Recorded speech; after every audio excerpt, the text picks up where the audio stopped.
praising God for all the things that they had heard and seen as it was told to them.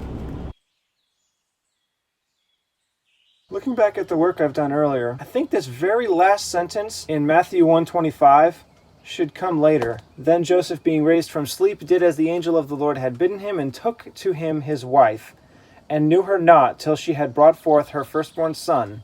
This is the last part. And he called his name Jesus. I think that I should put that forward into the story until when Jesus was actually born. From Luke. And so it was that while they were there, the days were accomplished that she should be delivered. And she brought forth her firstborn son, and wrapped him in swaddling clothes, and laid him in a manger.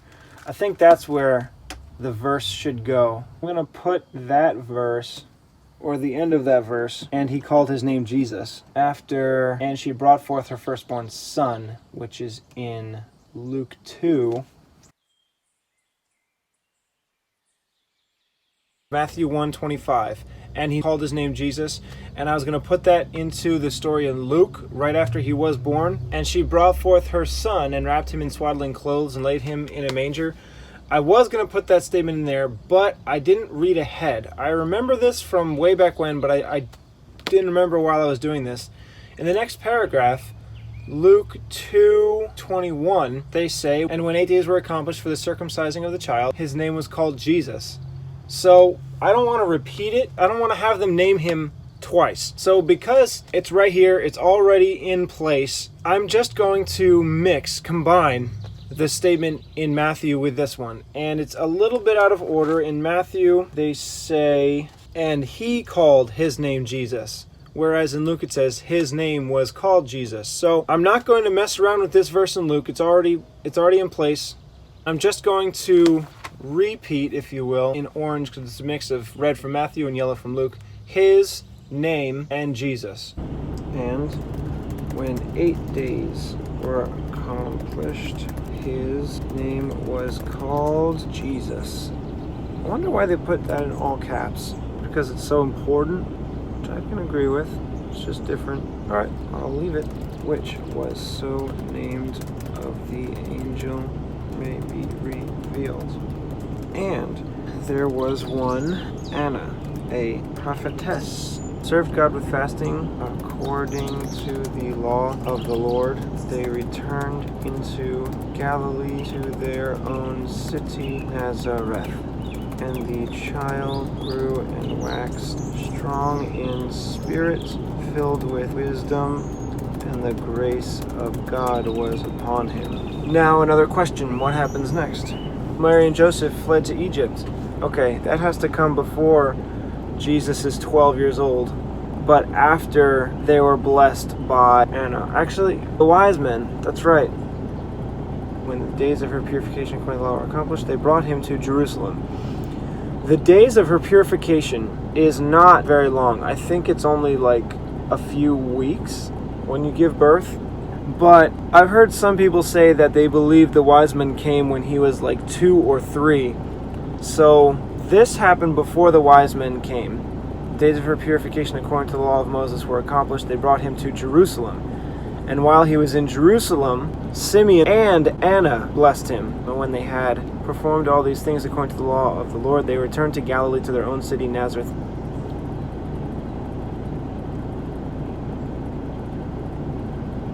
The child grew and waxed strong in the Spirit. Here's the thing. The child grew and waxed strong in spirit, filled with wisdom. How would they know he's filled with wisdom unless he's old enough to speak and converse? So I'm thinking that might be after the wise men show up. Because if he really is 2 years old, I don't think they're going to tell that he's full of wisdom just yet.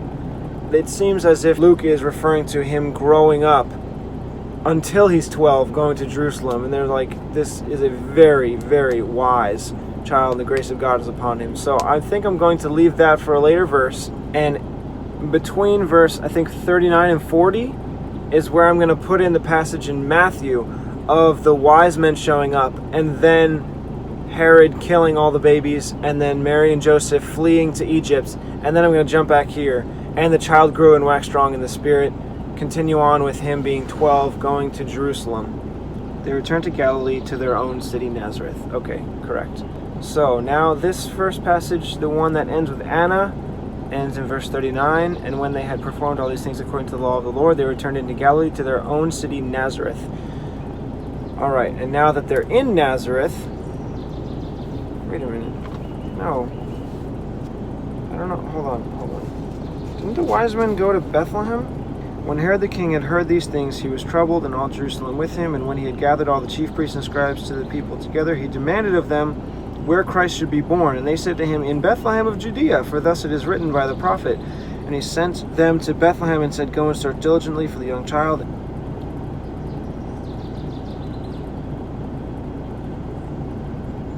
Okay, later on, Herod saw that he was mocked. They went into Egypt.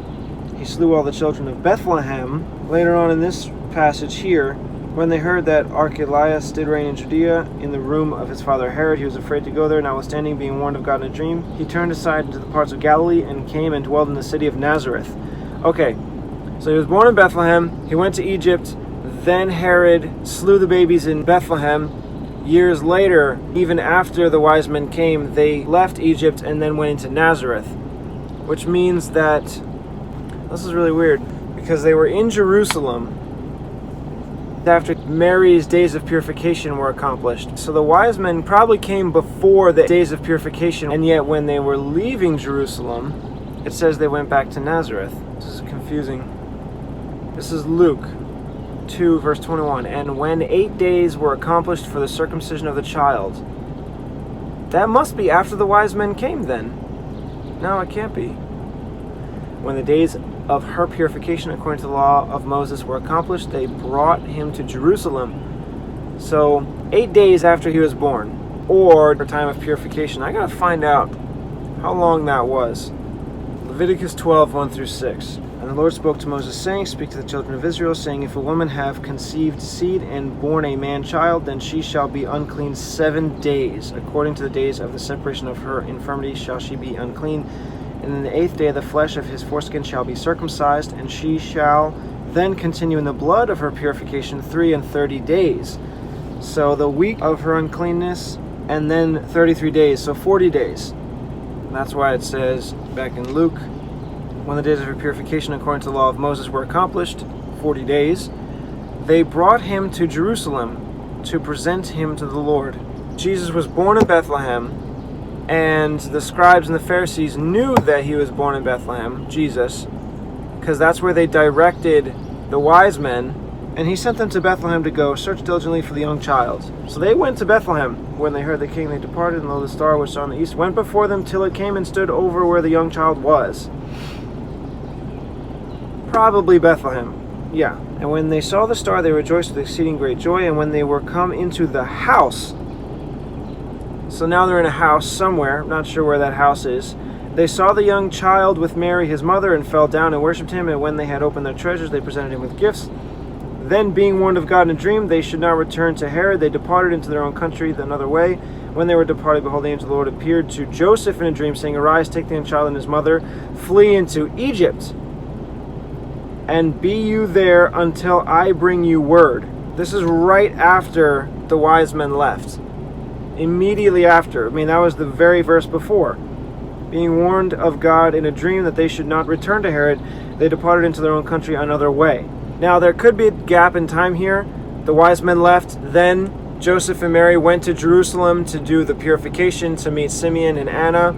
And then in Luke 2:39, when they had performed all these according to the law of the Lord, they returned into Galilee, to their own city Nazareth. And then this verse could come up, and when they were departed, behold the angel, and went, no, but see, it says when they were departed, that's referring to the wise men. When the wise men were departed, behold the angel of the Lord appeared to Joseph in a dream, saying, Arise and take the young child and his mother, and flee into Egypt, and be you there until I bring you word, and Herod will seek the child to destroy him.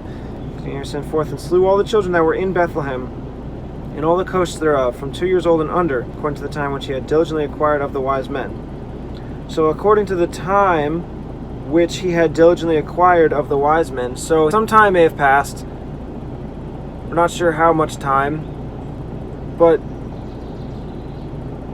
depending on how much time has passed, would determine where Joseph and Mary are now. Because It was 40 days in Bethlehem, probably, and then right to Jerusalem to do the sacrifices. They met Simeon and Anna, and then maybe they went all the way back to Nazareth, and then, no, that doesn't make any sense, because that would be a longer trip to Egypt, and it could have happened, but it doesn't make sense that God would have told them go into Egypt, and then yet still immediately after the 40 days were over they went to Jerusalem. I don't know how that could have happened. And when they were departed, behold, the angel of the Lord appeared in Bethlehem to Joseph in a dream, saying, Arise and take the young child and his mother and flee into Egypt, and be you there until I bring you word, for Herod will seek the young child to destroy him. When he arose, he took the young child and his mother by night and departed into Egypt. So it's like immediate. They went into Egypt right away. That's what it seems from Matthew. And yet it's very clear from Luke, when the days of her purification according to the law of Moses were accomplished, 40 days, they brought him to Jerusalem to present him to the Lord. And they had performed all these things according to the law of the Lord. They returned into Galilee to their own city, Nazareth. I'm really confused, guys.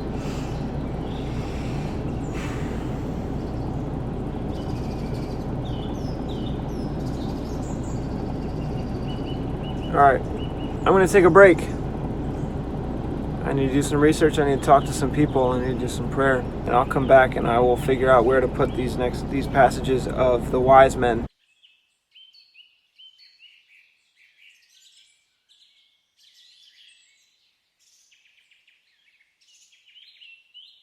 I was told by some friends of mine that there actually already is a project like this that's totally complete. The Chronological Gospels, compiled by Michael Rood, and I actually already knew who he was. I just didn't know he did that. So I ordered my own of his Chronological Gospel. I saw some of his stuff on YouTube where he does a lot of retranslation. He replaces the Lord and God with Yahovah, and he replaces a lot of the names with how they would be pronounced in Hebrew, like Yohanan instead of John.